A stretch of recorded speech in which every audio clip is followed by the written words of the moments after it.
So basically, a good jewelry photographer, of course, they need to be able to control light and Mm. reflection, which is a major challenge when it comes to jewelry because it's often very reflective, and you also have different stones, diamonds, gold that will reflect whatever is around it. So you need to control the reflection Yeah.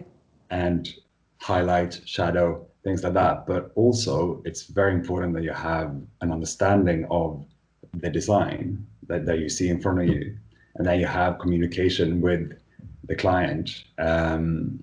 Because basically, you have a 3D design, Hmm. and you, as a photographer, has the responsibility to reduce it to a 2D image Hmm. and still maintain like an understanding of like the fluency or just the design of the piece. And you need to make it look really expensive and nice so people will want to buy it, because people are so overwhelmed today by imagery. We Yeah. go on Instagram, we're Yes, bombarded exactly. by images, images, images. So it's extra important now to make that like outstanding image. And how you, no, you, I know you cannot give all your tricks, but how you do to manage to do that? What kind of mistakes that do people usually? And you have a kind of little things.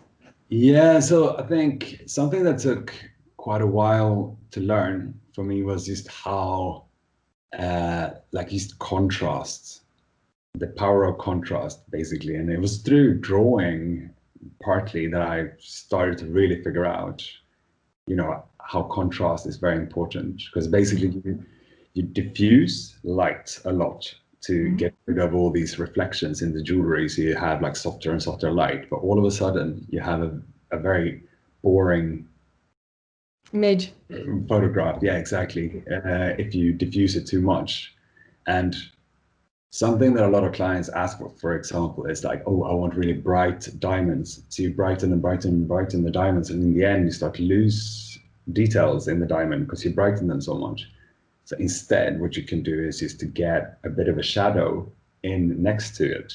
Yes, that's it is your tricks. Yeah, because if you Mm. have a shadow in like the white gold, for instance, next to the diamond, that will look a lot brighter because of Okay. that contrast. So it's, Okay. it's kind of like when you're drawing, you start, if I was going to draw you, I will look like where is the darkest point and where is the highlight. And then you kind of know your spectrum sort of thing. So that would be one thing that So is. you use your draw technique to use the photography. Yeah, I mean, that was what really like got me thinking about contrast in a way. Like it's with all these things, of course, everyone knows like, oh, I know what contrast is, but like if you really start to understand it, and like that is how you play with your image, and also, yeah, everything is interlinked, isn't it? According your client, according you, Mm. what is the difference? What is your style? Oh, it's difficult to answer this without sounding like I'm bragging, but I think my clients think I have a good understanding of conveying their designs, and yeah, I used to make it look really sparkly and appealing, basically. And I think, yeah, just because I've been doing this for over 10 years now, so I can arrive very quickly at very, very good results, which is very good when my clients come. They often say that, oh, wow, you're so quick. Are you done already? Sort of thing. Because I've photographed almost every kind of jewelry imaginable now, or at least something very similar. So that's why. But I'm still very interested in it.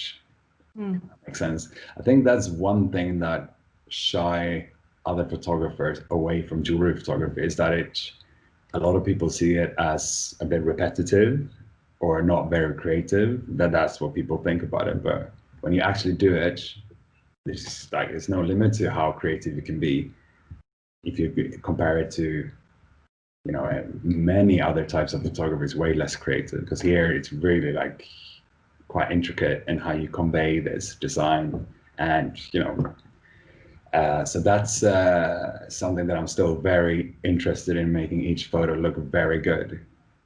You need to remember what the photo is there for. The photo is there to create like a feeling or to impress, to want someone to be like, oh my God, I want that.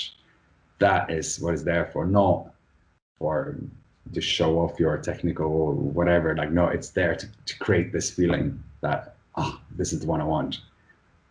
Okay. And do you feel different expectation from your client when they come from different country? Yeah, I can. Yeah, it's an interesting question actually, because yeah, you do notice differences, but at the same time, we're all people and individuals. So you can't just say that every Indian brand wants this or every American brand wants that, because it's very much depending on who you work with in that country, if that makes sense. But something I would say though is that I noticed a little bit compared to 10 years ago when I started that clients now, a lot of them are more proud of their own heritage and wants that to show.